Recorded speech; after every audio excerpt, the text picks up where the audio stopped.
Private sector में भी education में बहुत अच्छा पैसा है। आप देखोगे कि अगर जैसे कोटा कोटा वगैरह जयपुर वगैरह दिल्ली की हायर एजुकेशन की कोचिंग सेंटर वगैरह चल रहे हैं या तैयारी IIT और JEE की चल रही है, वहाँ पर टीचरों की सैलरी 2-2 ढाई-3 लाख रुपए, 2-2 ढाई-3 लाख रुपए। अब उनका पढ़ाने का ही क्या है तरीका है। तो सबसे बड़ी बात होती है कि एक टीचर में अच्छे गुणों के साथ साथ उसमें अच्छी पढ़ाने की कला भी होनी चाहिए।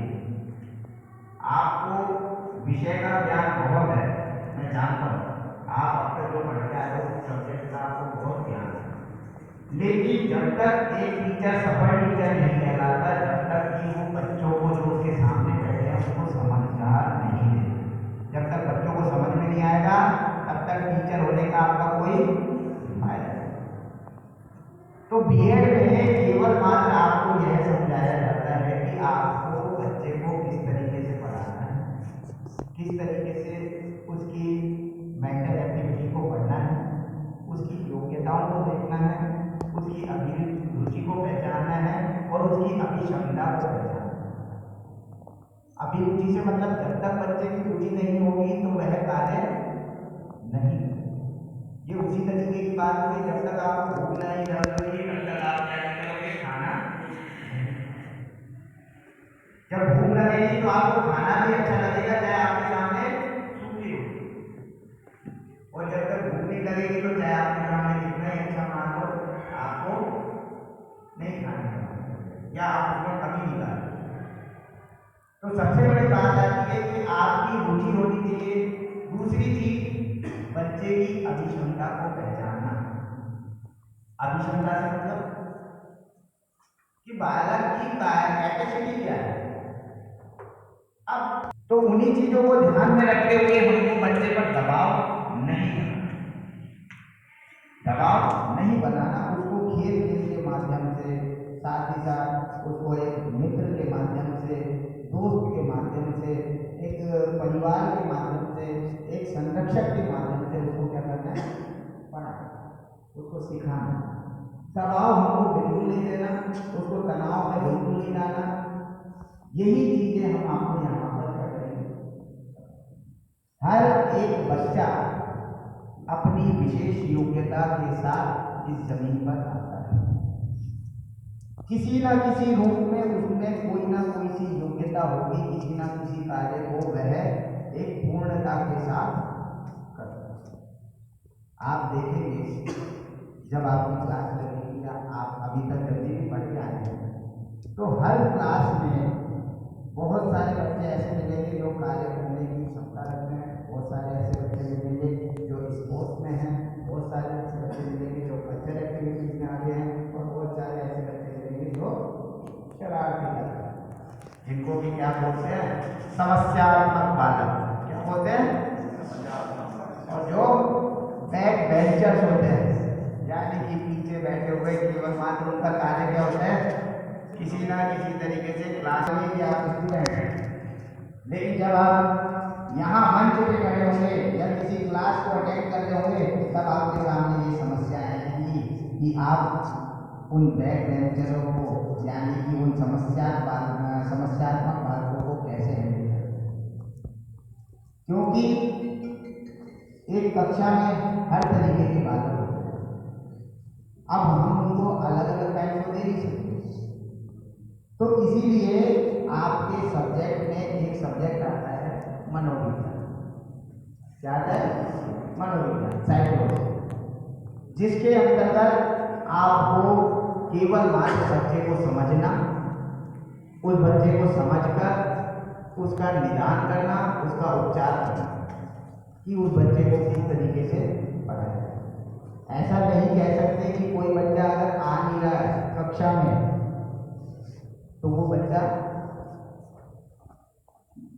या तो हो सकता है कि बच्चा अगर आ नहीं रहा है तो उसके सामने बहुत सारी समस्याएं हो सकती है, व्हीकल्स की प्रॉब्लम हो सकती है, आने जाने की सुविधा नहीं हो सकता है, उस बच्चे की आर्थिक स्थिति खराब हो सकता है, उस बच्चे को अपने परिवार के लिए कमाने जाना पड़ता हो सकता है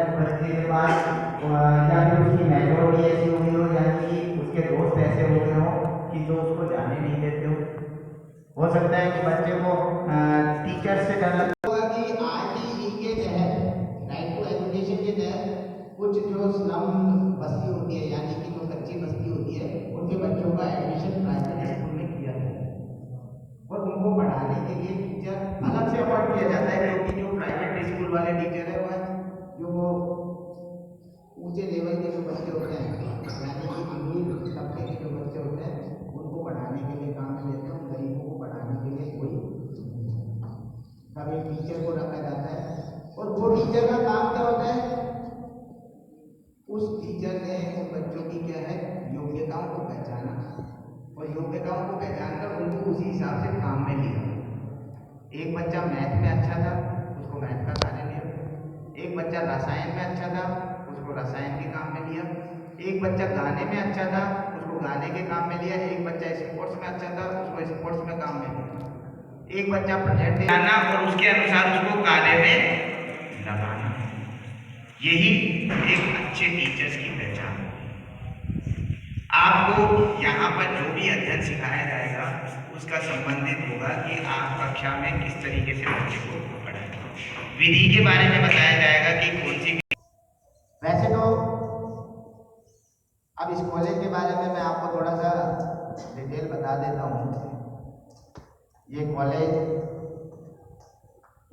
सन 2007 के समथिंग इसकी स्थापना हुई थी, 2007 में।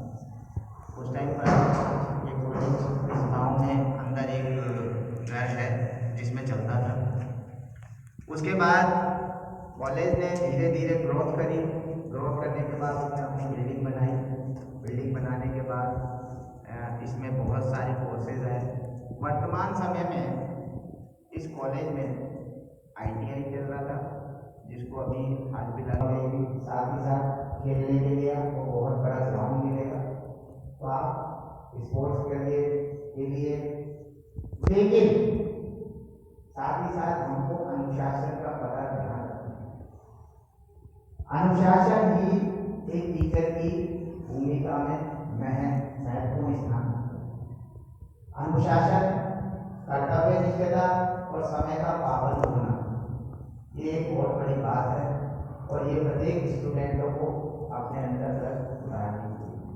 आपने एक श्लोक भी सुना होगा और पढ़ा भी होगा, काक चेष्टा बहो ध्यानम स्वान निद्रा तथैव च अल्पाहारी गृह त्यागी विद्यार्थी पंच लक्षण। तो एक विद्यार्थी को क्या चाहिए कि वह अल्पाहारी है, गृह त्यागी। गृह त्यागी का मतलब घर का त्याग कर देने वाला, यानी कि जब तक अपनी पढ़ाई कर रही है। क्योंकि अगर आप प्राचीन काल की बात करें, वैदिक काल की बात करें, तो आपने सुना होगा कि बच्चों को आश्रमों में पढ़ने के लिए भेजा जाता है और वर्तमान समय में उसका रूप किसने ले लिया? हॉस्टल्स ने। किसने ले लिया?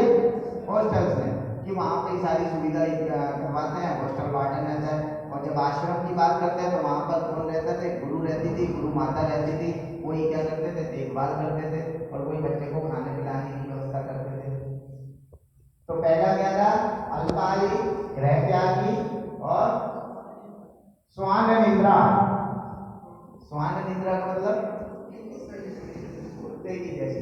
कुत्ता कैसे क्या करता भाई? तुरंत जाग जाता है, यानी कि पिन ऑफ साइलेंट, यानी कि उसके बगल में कोई सी भी चीज गिरी और वो तुरंत ही क्या हो जाता है? सजग हो जाता है। क्या हो जाता है? सजग हो जाता है। तो हमको हमारी कम नींद लेनी है, कम नींद लेनी है, क्योंकि हमारा जो अभी टाइम चल रहा है वो बड़ा स्ट्रगल का टाइम। जब हम अपने कार्य में पूर्णता को प्राप्त कर लेंगे, टीचर बन जाएंगे, अच्छी जगह हम सेट हो जाएंगे, तब